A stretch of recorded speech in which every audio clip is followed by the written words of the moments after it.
So now we had walked for 8 hours.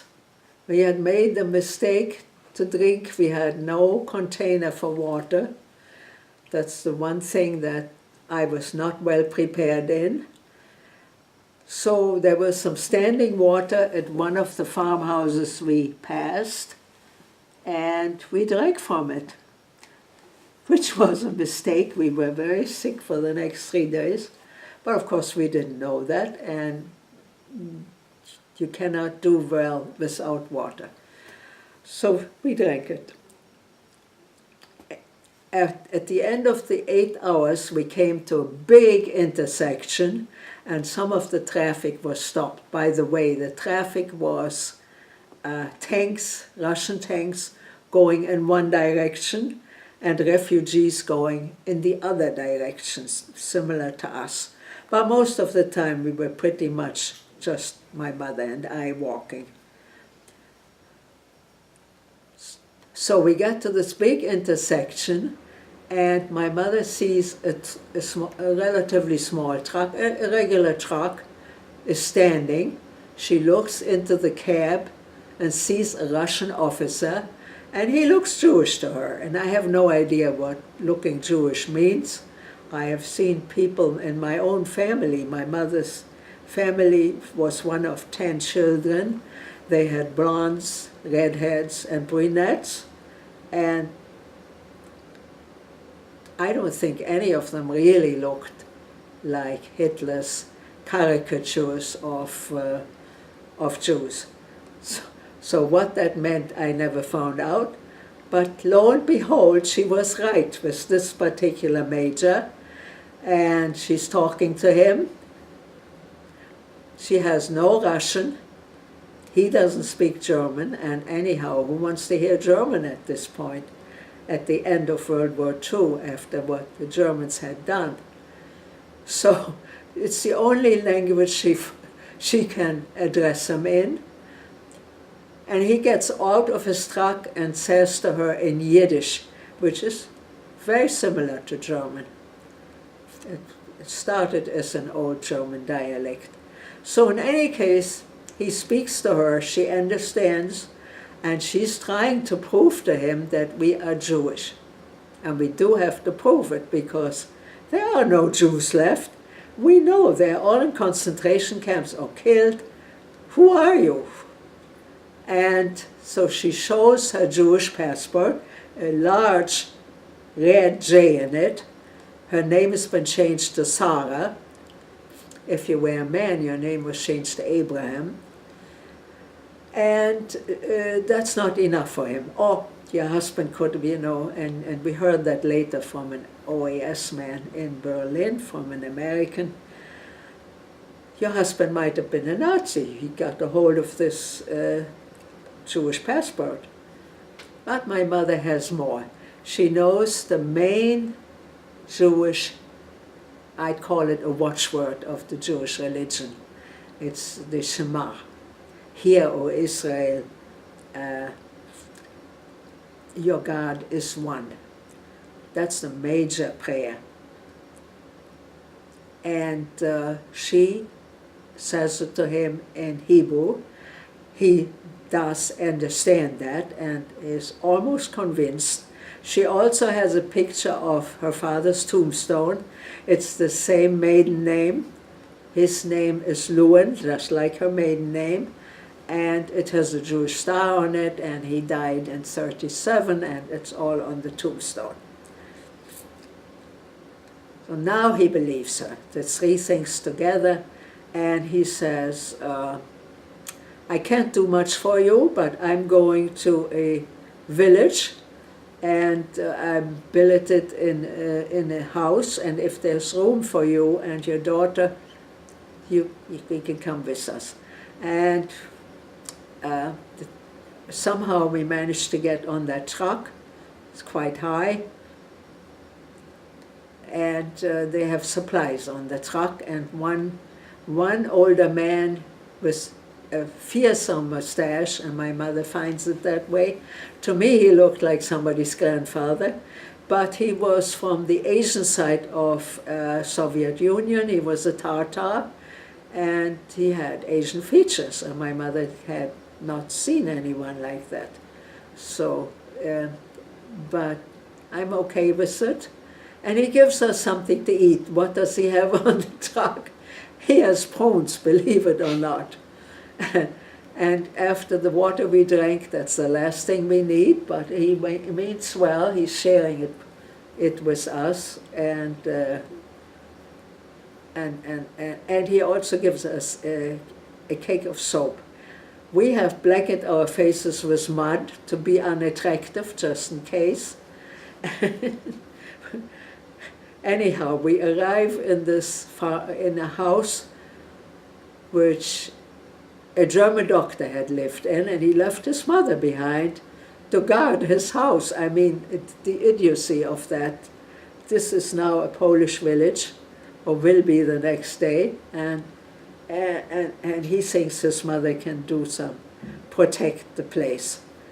She can't, but there is a room for us, and as I said before, we were sick for 3 days. But after that, the Russian major is interested in my mother, and that's one thing. But then he becomes interested in me, and our good fortune was that at this point, all the officers are called out to a little town.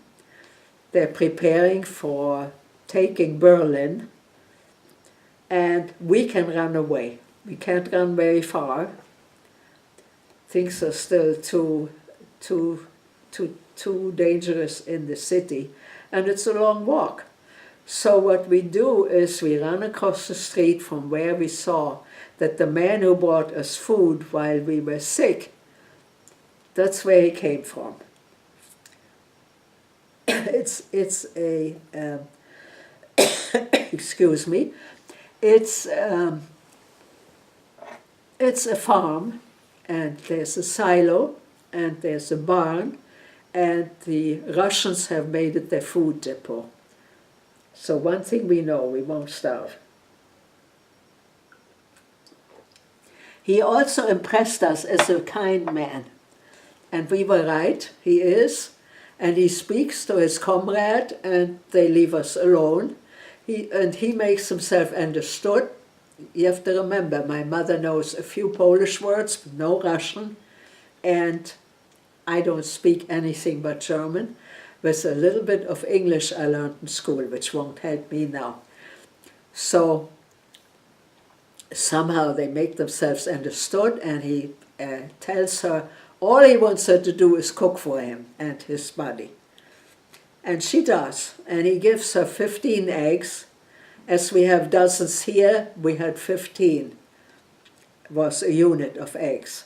He gives her 15 eggs and a salami, and she should make a breakfast out of that, and she does. I think they have bread. I think there's bread that somewhere there's a bakery that somebody took over and is making bread. But so she cooks these, and we eat 3 of these eggs and very little salami, and they managed to eat the rest. And they weren't heavy. They were just really hungry because they hadn't had much food for the last 4 years either. And he does save us, because when the officer comes back, he runs up and down the village shooting into the air, and we make up what he's calling for. He's calling for his women. The first night, by the way, we had to hide in the bushes near a brook. But that was for the one night, just in case somebody came back. And when they came back, we were installed, and we didn't go near the windows, and we were safe. We were safe for 2 weeks, because at that point, these Russians are called out. They're marching to Berlin to liberate Berlin for their side. And we realized we are no longer safe. This man, by the way, gave us some food. he gave us a milk can, because what do you do if you find that you can get food, but you have no container? So now we have a milk can, and he gave us a broom, which came in handy later on, but we don't know that. So we put the milk can and a pillowcase he gave us with some bacon of all things. But you know, if there's no food, kashrut no longer matters. It's being kosher, it's called kashrut. And so we put that on the broom. My mother is in front of me and I'm coming behind her, and we carry our stuff on this broom. We also have a little backpack, by the way, which everything of value was stolen from on that first day and around Danzig. Some Russian soldiers took my mother's silk dresses, and from mine they left my clothes, but they took my father's cameras and opened it up, and the film that was, you know, they didn't know what to do with it. They also took everybody's watches. If you saw a caricature of Russian soldiers with their arm full of watches, that was actually true. These were simple people who had not seen those things in their own life back home. So we walked back to Danzig, and now my mother knows we need help. We don't know where to go. She does have one place. The other survivor, she knows where that survivor is, and we do spend the night there. But before we get there, we know she, and maybe some other people who survived, who are in our same situations, Jewish mothers and children, we need help. So she goes to the first building in a suburb of Danzig with a flag, and that's a very nice-looking young man, a Polish officer, and they wore whatever uniforms they could get a hold of, and he's in a Polish Navy uniform. And he says to my mother, the only thing he can do for her is she can share his room, which means sharing his bed. And my mother says, I can have that at any street corner, thank you very much. So he does. He is very helpful. He gives us the name of his commander. The commander of Danzig is a Pole. It's under the Soviet Union still, and all other officers are Russian. But he is the commander of the town itself, who will stay in charge when the Russians leave. So we know where he is. Guess where he is? He is at the Gestapo building. That's where the Polish administration is, because the building was just outside the city and it was preserved. It didn't burn. So we get to this co-worker of my mother's. She is in a kind of cabin in a community garden that she and her husband had, she and her family. And she has 4 little girls. The oldest one is just a year younger than I, but I'm much taller than I am now, because I was a young girl and I was finished growing at 11 actually, which is why I always looked older than I was. Well, these 4 girls are like this, like that, like that, like that, like organ pipes. So when we went to the Gestapo, my mother leads the group and we're going like this. Her very reluctant co-worker, he says, you'll see, we'll get arrested. My mother said, we can't manage as for what you told me about your nights here and your children being molested. We cannot stay like this. We need help. We have to go there. And this woman was second, and her children, and I bring up the rear because I'm afraid some of them might run away. They're that scared. And my mother had told them. For this we were liberated when she hears the other woman tell her tale. And she tells everybody, you put your best clothes on that you still have. We're going early in the morning. And we do. And she gets there, and there are 2 soldiers with bayonet-mounted rifles, and uniforms, and their uniforms are black like the SS, and that's what they are. They have torn off the epaulettes, there's no German eagle on their chests, but nevertheless, we know these uniforms were worn by SS men. And if you don't know what that is, they were the same as the Gestapo. The Gestapo was with civilian and civilian. By the way, they always wore gray leather coats. That's how you knew you were being watched by the Gestapo, standing at the street corner, which happened, and I saw that. The SS was the same in the army, and they were the enforcers, and if a soldier didn't want to shoot Jews, then he was in trouble. So here we see these uniforms, and what does my mother do? My mother goes like this, Panie, which means Mister. Panie Komwises, expecting us. She says it in German. Most Poles at that time understood German, and most of them spoke it. We're in the building now, and the adjutant, what do we want? We have to speak to your commandant, to Panie Komwisa. Okay, he's somewhat bewildered seeing these seven females in various sizes. And he bids us sit on a very narrow bench opposite the officer's door. He goes in, he comes back, and he sees my mother and me, and we look more together than the other five. So he calls the two of us in.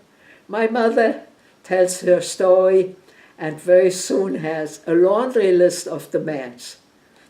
This guy, before we get too far into it, gets up. We are alone with the commandant.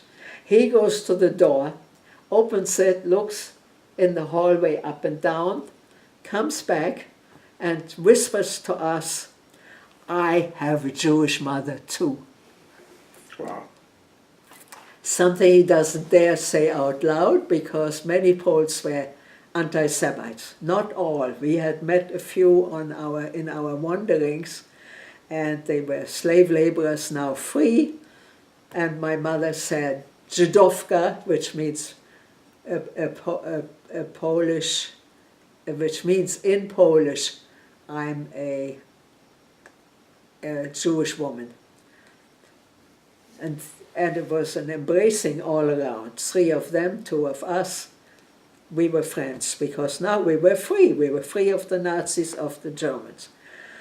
And so, not, as I say, not all of them were anti-Semites, and this is part of what I tell the children in the end. They were righteous Germans, they were good people.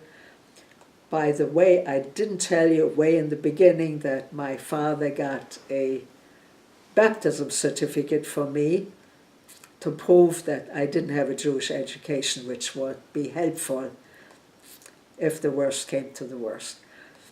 I didn't need it, but that was a pastor who was sympathetic. Just a little sidelight here. So my mother is speaking to this Pole, and he is sympathetic, and she's asking for picture ID, a protective letter. Well, that was what the ID contained. We're not to be molested. We were persecuted. We were among the persecuted by the Nazi, and therefore have to be left alone now, and we're friends, you know. But however they voiced it, it was in Polish, and I spent quite some time copying this Polish paper for other people.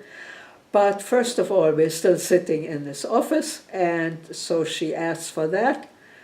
And of course, we also have nothing to eat, and neither do the other people. This woman in the community gardens dug in the earth and found a few carrots and stuff. But how much food is that for 5 people? So I remembered working in wooden barracks, which were most likely burned. But across the street was a barracks that was a mess hall and a kitchen. And if this was spared by the flames, would we be able to use it for a soup kitchen? And of course in my head is playing soup kitchen. We need supplies of food. And we got all of that. We got a horse and wagon where we could pick up vegetables.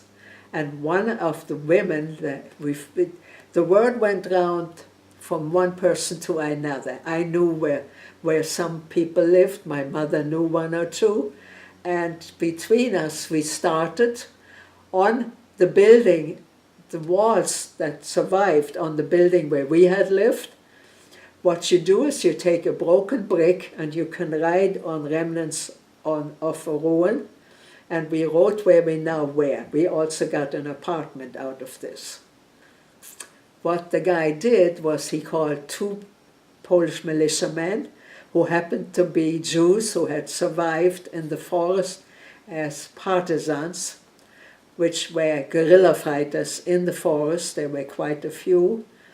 And they survived that way, and they were now living in a house where they knew there was an apartment left. So they told us about it. The house addresses meant nothing because all the street names were Polish names, but it was called the Crown Prince's house. When the Crown Prince came to visit Danzig, while Germany was an empire, a kingdom, but our king was called Kaiser, which means emperor. Okay, so his oldest son was the Crown Prince, and the Crown Prince, when he came to visit Danzig, stayed in this building, in a suburb where many buildings were standing, so this building also. So we know where to go, and anybody who, we wrote that on the remnant of our ruin in subsequent days, and we got the word out. There is going to be a soup kitchen, and also described where my mother was, set up in a tiny building, a villa, where she now had an office. She became the president of the Jewish Committee, an invention she invented. And it was necessary because if people came either from a concentration camp and they wanted to know where to go to find a connection, and they could also get some food in this soup kitchen we now ran. We found one of the other women, maybe two or three of them, were volunteering to make the soup, to clean these vegetables, and they were happy to do it. And so we had a running concern and safety. And that was true. And where I was sitting was a typewriter, very much like the typewriter I had worked on for a German engineer who, by the way, turned out to be a Pole, because I met him later on at an office, and so I knew he was a spy among the Germans. And there were little sidelights like that. But I'm now typing these ID on rather poor paper, the size of half a sheet of paper, and I still have mine, or my mother's, I'm not sure which. But in any case, I typed these on a Polish typewriter, which had several letters different from what I knew, but I got used to that. And I didn't speak Polish, so I didn't know what I was writing, but I copied letter by letter, and pretty soon you do 6 of them, you already know what word and what's the next word, and I had to look once in a while, and I did that. And then we just had to add the name when people came. And I don't remember a photographer and getting pictures, but they were picture IDs. Now one day, my mother's in the next room presiding, and people are coming in, and she does what she can for them, and keeps an archive so people can find each other. But also, she's listening to my typing. And one day the typing stops, She opens the door, and I'm like this. I have a very high fever. I'm very sick. We were getting vaccinations because from America they sent what they could. We were beginning to get cans of food, which we could hand out to people. And we also got these vaccinations. And so we had the second vaccination. It took 3 to be safe from the disease of typhoid. I had gotten 2, but I had also visited one of my friend's mothers who was very ill, and I had taken care of her bed and herself, made her more comfortable. And obviously I caught this disease. There were 2 very closely related diseases, typhus, which people got, were transferred by pests, by things like lice and fleas, from one to the other. And this being a time where there was no housing, no places to wash, that became, but it was also a waterborne illness. And that's what I had, not from the water we had that made us sick for 3 days, but later on, you know. But that's how my friend's mother got it. I got it from her, because it could also be directly transferred. And so now I was at home,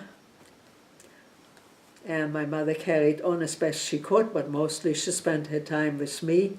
Meanwhile, one of the Poles who had survived in the forest, a little more middle-aged than the 2 young ones who were militiamen, had become a co-president, so he could run the office while my mother stayed home with me. And I'm in the middle of a 5-day coma, very deep coma. I hear nothing, I see nothing, I take nothing. I can't eat anything, even if my mother has food, nothing. And I'm lying there on a bed. I have an out-of-body experience. What does that mean? I'm floating under the ceiling like this. I'm looking down at my body, which does not look, it looks dead. Nothing, no betting of eyelids, nothing. But this up here, this out-of-body experience person can hear. I see and I hear. I couldn't talk. I could do nothing up there except get back in my body eventually. But there's a strange woman sitting with my mother. My mother's sitting by the bed, and she has this very worried face. I was escaping as a child by not telling my parents I was going to the dentist, because then I couldn't see that face at the door. So that happened, and now I'm seeing that face again. And this other woman, who I figured out she has to be a Polish doctor, speaking perfect German, she tells my mother, don't expect that girl to come back. So I learned 2 things. A, I'm very sick. B, I'm going to a hospital. And C, she's telling my mother I'm not going to live. And I'm trying to scream with all my might, but nothing comes out. Don't worry, Mom, I'm coming back. I haven't lived yet. What that did was, the soul that I was, the person I was, who was up there, who was going to be back in the sick body, now knew that I had to fight to live. And I did, and I made it, and you are looking at the proof. And it took a few more weeks in the hospital, and at first I was in a ward with 7 other women, and they were all older. The youngest was in her 20s, and her family was able to visit because they could speak Polish and Russian. And they came to her bedside, and they were trying to bring her some food, and she didn't make it. I later learned that people between 10 and 20 had the best chance, and that's how I made it.